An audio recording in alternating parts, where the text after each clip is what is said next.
Jadi hari ini kita kayak hati kita tuh kan kayak berada di antara jemari Allah ya. Artinya buat Allah ngebolak-balikin hati kita tuh seringan kita ngebolak-balikin bola pingpong, bola tenis meja. Gampang banget, cuman dengan 2 jari doang. Beda banget kan kita ngebolakin hati si dia tuh udah berdarah-darah gak balik-balik ya. Kita tuh udah berdarah-darah, udah keluarin modal habis, mobil jual, segala macam dijual, sampai ngutang kemana-mana, hatinya gak berbalik. Kenapa? Karena yang megang hati dia tuh bukan kita. Kalau buat Allah, ngebalikin hati itu gini doang. Di antara jemari Allah. Ini bukan masalah Allah itu punya jari ya. Karena laisa kamitslihi syai'. Jangan dianalogikan punya jari kayak makhluk, itu nggak boleh. Cuman di sini semacam permisalan betapa mudahnya buat Allah ngebolak-balikin hati orang. Orang yang mungkin nggak pernah kebayang dia bakalan masuk Islam, yang kebayang oleh yang lain tuh dia bakalan mati dalam keadaan memusuhi Nabi itu, malah ternyata dengan mudah Allah balikan hatinya. Justru di hari ketika dia pengen bunuh Nabi, di hari ketika dia bawa pedang tanpa sarung. Kalau bawa pedang pakai sarung tuh masih labil, bunuh nggak ya, masukin lagi, keluarin lagi kan ya. Ini nggak pakai sarung, artinya udah mantap banget nih pengen bunuh Nabi. Nggak akan dibawa pulang tuh pedang, kecuali ujungnya udah berdarah. Di hari ketika dia pengen bunuh Nabi, di hari itu juga Allah tunjukkan keajaiban, Allah tunjukkan kebesarannya. Allah gak mau bikin Umar masuk Islam pas lagi normal, itu gak keren. Ceritanya tuh kurang klimaks. Ini pinter hebatnya Allah ya. Allah kan maha hakim, bijaksana banget. Bikin cerita tuh yang kalau ditonton, diceritain, dibahas tuh enak gitu. Kalau terlalu garing, flat kan agak-agak gimana ya, bosan ya. Kayak ada film yang thriller gitu tentang pembunuhan, udah udah 2 jam kita nonton belum jelas ceritanya kan gak enak nih. Gak ada klimaksnya. Nah ini dibikin klimaks, justru titik baliknya itu di posisi yang paling nadir, yang paling sulit. Posisi ketika dia mau bunuh Nabi malah dia dapat hidayah. Segampang apa? Segampang ngebolak balikin bola pingpong dengan 2 jari. Mungkin lebih ringan dari itu. Bukan mungkin, pastinya. Jadi alhamdulillah Allah masih menetapkan hati kita dalam keislaman, masih menetapkan hati kita untuk mencintai majelis-majelis surga. Bukan berarti di luar itu majelis neraka, bukan ya. Enggak, kita kan prinsip saya mah respect each other, no judgment, kan itu prinsip saya. Jadi saya kalau ngebahas kebaikan gak ada maksud menyinggung ke yang lain bahwa itu buruk, enggak. Cuman mencintai majelis ilmu itu salah satu majelis yang luar biasa loh. Malaikat aja cinta, apalagi kita. Artinya malaikat itu gak punya modus apa-apa kan mencintai majelis ini. Gak gara-gara malaikat datang ke sini terus malaikat dicatat sama malaikat lain. Lu datang ya, gua catat nih. Enggak kan, malaikat gak saling mencatat lah. Malaikat kan mencatat manusia. Kalau malaikat saling mencatat kan ntar jadi ada transaksi gitu. Lu catat gua, ntar gua balas catat lu, saling mencatat gitu kan. Berapa? 10. Udah tambahin deh nolnya. Kan 0 doang jadi 100 misalnya. Gak ada malaikat saling mencatat amal malaikat. Malaikat itu mencatat kita. Jadi gak ada modusnya malaikat datang ke majelis ilmu itu kecuali karena memang majelis ini emang baik. Malaikat itu nge-like bukan karena pengen di fallback sama kita. Gak butuh malaikat fallback dari kita. Kita yang butuh fallback dari malaikat. Apa untungnya malaikat di fallback sama kita? Gak nguntungin kan, biasa aja. Karena followersnya udah banyak. Jadi nambah 1-2 dari manusia tuh kayak gak ngaruh gitu. Kalau kita penting banget di fallback sama malaikat. Kenapa? Karena malaikat kalau nge-fallback itu pasti komennya itu kebaikan. Allahumma firlahu warham. Itu komennya malaikat. Ya Allah, ampuni dia, rahmati dia, ampuni dia, rahmati dia. Jadi nguntungin kita. Malaikat yang gak punya kepentingan apa-apa, gak modus ngapa-ngapain, gak ada keinginan apapun, cinta dengan majelis ilmu, apalagi kita yang memang bermodus. Dan modus kita kalau karena Allah insya Allah namanya ikhlas. Modus kita pengen diingat wajah dan nama kita sama malaikat-malaikat. Nanti mereka akan bersaksi di akhirat. Dia tuh ahli ilmu. Kedua, modus kita pengen dapat doa dari malaikat yang menaungi majelis ilmu. Ketiga, kita pengen dibangga-banggain sama Allah. Allah tuh ngebanggain kita di mana? Di Arasy sampai mention Jibril, Jibril. Apa tuh gue cinta sama siapa misalnya di antara kita. Nama kita disebutin loh, di-mention, di tag beneran itu. Kecuali nama kita mungkin nama yang agak-agak susah dibaca ya, terlalu banyak bahasa-bahasa asingnya. Kalau namanya standar-standar aja, Asep misalnya ya, apa gitu, itu insya Allah malaikat gampang nge-like-nya gitu. Makanya nama jangan susah-susah. Sampai kakek aja nggak tahu pas tanya, ini cucunya siapa namanya? Nanya ke anaknya, nama anak kamu siapa gitu. Saking susahnya nama anak sekarang. Jadi Allah tuh ngebanggain kita tuh pakai nama kita. Nama yang ada di KTP, nama yang ada di SIM. Kecuali nama-nama terlarang ya. Tapi kalau namanya masih wajar, KTP, SIM itu sama dipakai di langit. Allah nge-mention kita, terus dikasih tahu kepada Jibril. Jibril ngasih tahu ke malaikat. Malaikat ngasih tahu ke seluruh makhluk, ngedoain kita. Kan bermodus tuh. Jadi kalau malaikat aja nggak ada modus cinta dengan majelis ini, kayaknya kita punya alasan yang lebih kuat untuk tetap cinta. Dan ini salah satunya bimbingan hati dari Allah. Alhamdulillah. Kita syukurin terus biar Allah tambahin lagi, istiqomahin lagi. Setiap minggu, setiap bulan, setiap tahun sampai akhir hayat kita. Teman-teman yang dirahmati Allah, malam ini kita bahas tentang life goals. Kalau dalam bahasa ulama itu disebut dengan himmah. Salah satunya disebut dengan himmah. Apa kepengennya kita?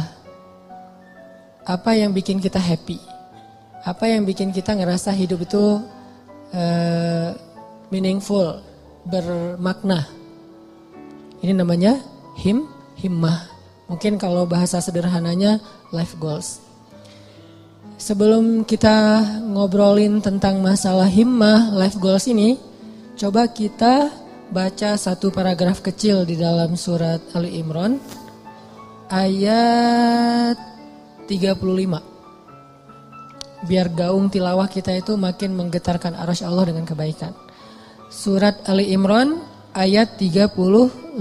Kita baca sampai ayat 37. Surat Ali Imran ayat 35 sampai 37. A'udzu billahi minasy syaithanir rajim. Silakan.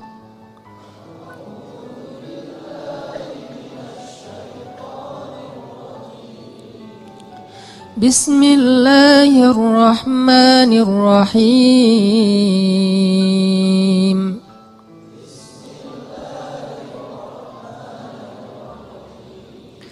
إذ قالت امرأة عمران رب إني نذرت لك ما في بطني محررا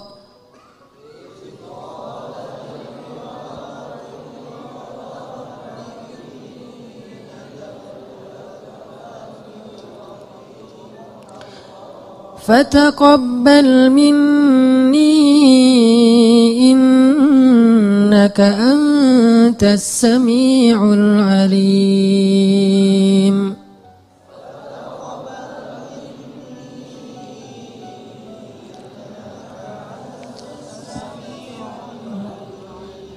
فلما وضعتها قالت رب إني وضعتها أنثى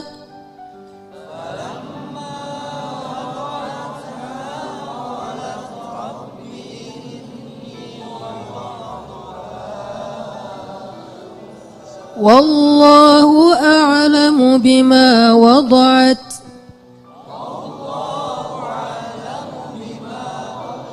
وليس الذكر كالأنثى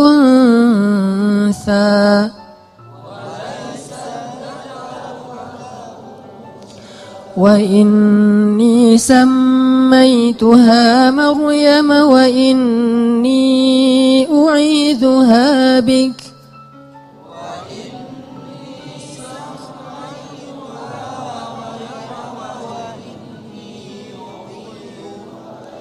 وإني أعيذها بك وذريتها من الشيطان الرجيم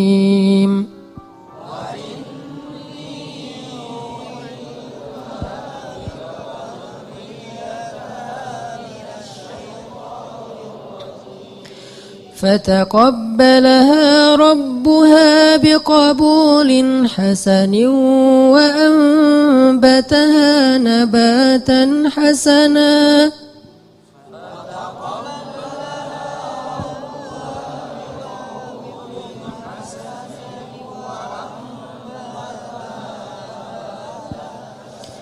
وكفلها زكريا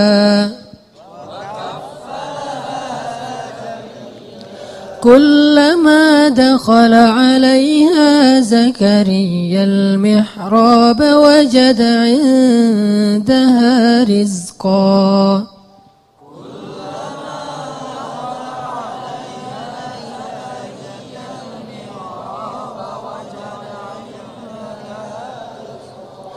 قال يا مريم أنى لك هذا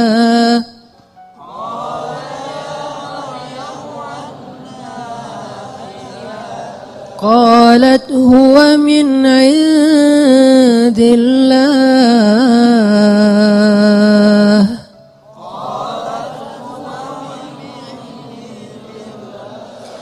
إن الله يرزق من يشاء بغير حساب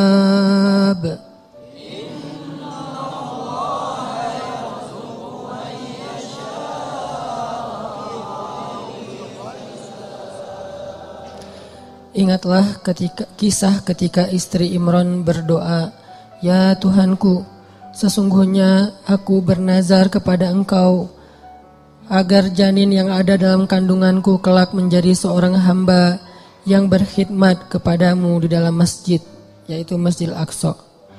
Maka terimalah nazarku itu. Sesungguhnya Engkaulah yang Maha mendengar lagi Maha mengetahui." Maka ketika ia melahirkannya, ia berkata, "Ya Tuhanku, aku telah melahirkan anak perempuan, sedangkan Allah lebih tahu apa yang dia lahirkan. Dan anak laki-laki tidaklah sama dengan anak perempuan dalam aturan-aturannya. Dan aku memberinya nama Maryam, dan aku memohon perlindunganmu untuknya dan anak cucunya dari gangguan syaitan yang terkutuk." Maka Allah menerima Maryam dengan penerimaan yang baik, membesarkan Maryam dengan pertumbuhan yang baik, dan menyerahkan pemeliharaan Maryam kepada Zakaria. Setiap kali Zakaria masuk menemuinya di dalam mihrab kamar khusus ibadah, Zakaria mendapati makanan di sisi Maryam.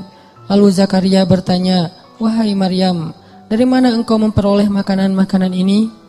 Maryam menjawab, "Semua ini dari Allah. Sesungguhnya Allah memberi rezeki kepada siapa yang Dia kehendaki tanpa perhitungan." Shadaqallahul azim. Ini adalah sepenggal kisah teman-teman tentang himmah, life goals. Bahwa di sini dikisahkan himmah atau keinginannya Ibu Maryam, istri Imran. Dan by the way, Imran ini adalah salah satu simbol keluarga paling keren yang Allah rekomendasikan di dalam Al-Quran. Selain keluarga Nabi Muhammad itu ada 2 keluarga lagi. Keluarga Ibrahim dan keluarga Imran. Jadi kalau kita pengen niru, pengen jadi rumah kita itu seperti apa sih? Seperti rumah Nabi Muhammad, Baitun Nubuwah, atau rumahnya Ibrahim, atau rumahnya Imran. Salah satu dari 3 itu. Kalau bisa 3-3-nya lebih keren. Dan Allah rekomendasiin itu di dalam Al-Quran. Allah telah innallaha astafa Adam wa Nuhan wa ala Ibrahim wa ala Imran alal alamin. Allah menjadikan mereka lebih daripada semua yang ada di dunia. 2 keluarga ini, keluarga Ibrahim dan keluarga Imran. Bahkan sebagian ulama sampai berdebat, Imran ini nabi atau bukan. Sebagian mengatakan Imran ini orang solih, dan sebagian lagi mengatakan Imran ini termasuk salah satu di antara nabi, walaupun bukan rasul. Karena sebagian ulama mengatakan Nabi itu ada 124.000, banyak. Dan salah satunya ada Imran. Terlepas dari perdebatan status Imran, yang jelas dia adalah hamba terpilih. Dan Allah menikahkan Imran dengan seorang perempuan yang sangat solehah.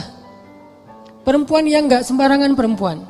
Yang dari bibit yang luar biasa ini nanti muncullah keturunan-keturunan yang luar biasa, hebat, menyejarah. Sampai Al-Quran aja nyebut mereka, nyebut namanya, nyebut kisahnya, nyebut keutamaannya. Itu keren banget. Dan tadi saya bilang by the way-nya apa? Istri Imran itu adalah adik kakak dengan istri Zakaria. Jadi Imran sama Zakaria apaan? Ipar ya. Karena istri Imran itu adik kakak sama istri Zakaria. Jadi Imran, Zakaria ini orang-orang soleh semua. Yang tinggal di Palestina atau tinggal di dekat Masjid Al-Aqsa. Lama Imran gak punya anak, lama Zakaria juga gak punya anak. Dua-duanya gak punya anak nih. Imran gak punya anak sampai usia tua, Zakaria juga gak punya anak sampai usia tua. Sampai kemudian istri Imran bernazar. Dulu nazar itu masih sesuatu yang wajar. Di zaman Nabi Muhammad sampai kita sekarang, nazar itu boleh tapi agak kurang disukai. Tapi boleh-boleh aja. Nah dulu istri Imran bernazar, ini nazar tuh, saya bernazar. Kalau saya hamil, saya pengen punya anak laki-laki. Kalau dia jadi anak laki-laki, akan saya jadikan dia sebagai marbot Masjid Al-Aqsa. Sebagai khadim atau marbot Masjidil Aqsa. Ini life goalsnya istri Imran. Pengen punya anak yang ngemakmurin rumah Allah. Pengen punya anak yang kerjanya ngapain? Jaga rumah Allah. Supaya Allah jaga dia nanti di akhirat. Dia kerjaannya tuh bersih-bersih masjid. Dan itu bukan kerjaan orang yang pengangguran loh ya. Walaupun istilah di kita itu marbot. Itu istilah yang mungkin jadi kemudian terkesan di masyarakat sesuatu yang gak keren. Biasa aja. Padahal itu pekerjaan paling mulia loh. Kalau ada orang yang sebagai mungkin dia yang bertanggung jawab di sebuah bangunan, sejarah, perpustakaan, museum, kayak gitu-gitu. Ada yang lebih keren, ngejaga rumah Allah Subhanahu Wa Taala. Ngejaga di sini bukan berarti Allah nggak bisa ngejaga. Allah ngasih kita bagian supaya kita dapat kebaikan, karena kehormatan. Kalau Allah menjagain sendiri terus nggak ada peluang kita untuk dapat kehormatan dari Allah. Justru karena Allah kasih kesempatan, ini bukan karena Allah kurang mampu, enggak. Tapi Allah pengen kita dapat kehormatan dengan menjaga rumah Allah. Memakmurkan rumah Allah. Itu life goalsnya istri Imran. Pengen banget punya anak laki-laki bakalan jadi seperti Zakaria. Jadi istri Imran ngefans banget berat sama Zakaria. Ya Allah saya pengen punya anak laki-laki kayak gitu tuh. Kayak ipar saya. Kayak Zakaria. Mudah-mudahan anaknya laki-laki. Nazar sampai. Fataqabbal minni ya Rabb. Terima ya Allah, terima. Nazar. Dulu kan gak ada USG ya. Ketawanya pas sudah lahir. Pas sudah lahir kaget istri Imran. Rabbi inni wada'tuha unsa. Ya Allah gimana nih anaknya perempuan. Sementara walaysa dzakaru kal unsa. Ini perlu kita garis bawahin. Laki-laki tidak sama seperti perempuan. Ini bukan bab emansipasi. Bukan Islam anti kesetaraan gender, bukan. Maksudnya adalah dulu tradisi orang Bani Israel, tradisi orang Yahudi yang ada di Palestina, perempuan tuh gak boleh menjadi marbot di masjid. Perempuan itu gak boleh belajar di dalam masjid. Perempuan itu gak boleh bahkan masuk ke masjid kecuali terbatas sekali gitu. Jadi maksud laki-laki tidak sama dengan perempuan, maksudnya tradisi yang berlaku waktu itu tidak sama laki-laki dengan perempuan. Ini bukan doktrin bahwa Islam itu gak mengakui perempuan, bukan. Kita harus balik lagi ayat itu, kembalikan lagi kepada konteks sejarahnya. Makanya saya sering bilang, jangan menjudge sejarah dengan angle kekinian, pasti jadi salah paham. Kalau kita menilai sejarah tapi pakai persepsi kekinian, kita akan sering salah paham terhadap sejarah. Kok gini sih, kok gitu sih? Kenapa? Karena kita ngelihatnya benturan dengan culture kekinian kan?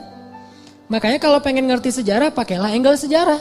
Jadi yang dilihat bukan cuma adegannya, sampai persepsi sejarah, emosional sejarah, lengkap gitu. Jadi sejarah itu sampai baper. Jangan cuman adegan tapi persepsinya kekinian, gak nyambung. Nah pada masa itu, laki-laki dan perempuan itu dibedain tentang masjid. Laki-laki boleh masuk ke masjid bebas, boleh berkhidmat di masjid, boleh belajar di masjid, boleh jadi ulama di masjid. Perempuan gak boleh, beda dengan di Islam kan. Kalau di Islam justru sebaliknya. Sama laki-laki dengan perempuan dalam masjid, cuman beda fikih. Kalau perempuan lagi haid nanti ada batasannya. Tapi kalau perannya di dalam masjid boleh banget. Buktinya apa? Aisyah itu ngajarin hadis di dalam masjid loh. Dan muridnya laki-laki. Muridnya Aisyah itu juga banyak laki-laki. Walaupun berdua ngajarnya tuh, Abu Hurairah sama Aisyah. Tapi banyak hadis-hadis yang Aisyah tahu, Abu Hurairah nggak tahu. Atau hadis-hadis yang Abu Hurairah tahu, Aisyah nggak tahu. Sehingga mereka kayak saling mention gitu, saling broadcast. Aisyah broadcastin dong hadis-hadis yang gua nggak tahu, di broadcast sama Aisyah. Nanti Aisyah juga minta dari Abu Hurairah, saling transfer hadis. Bukan untuk mentahzir ya. Mereka mentransfer hadis bukan untuk nyalah-nyalahin, salah lo, enggak. Mentransfer hadis itu untuk saling sharing kebaikan. Motivasi sifatnya. Oh ada hadis gitu ya, iya gitu. Jadi dalam Islam, Abu Hurairah, Aisyah ngajar di masjid, nanti ada tokoh-tokoh perempuan yang luar biasa banyaknya. Termasuk yang paling legend itu kan Khadijah ya. Yang paling berpengaruh dalam dakwah Nabi kan Khadijah. Dan Khadijah itu gak tinggal diam di rumah nungguin. Nabi Muhammad mana ya, udah jam segini belum pulang, di telepon gak diangkat aja, kayaknya habis baterai deh. Gitu-gitu enggak. Khadijah tuh gak pasif di rumah loh ya, gak bantu dakwah Nabi, dia aktif. Cuman tetap ada kayak etikanya, ada moralnya. Di masa itu justru Allah pengen mengubah tradisi orang Bani Israel yang menganggap perempuan itu kelas kedua di antara masyarakat. Makanya Allah nyindir, ini sebetulnya bahasa sindiran. Walaysa dzakaru kal unsa. Menurut orang Bani Israel, perempuan itu gak sama dengan laki-laki. Tapi di ayat berikutnya apa?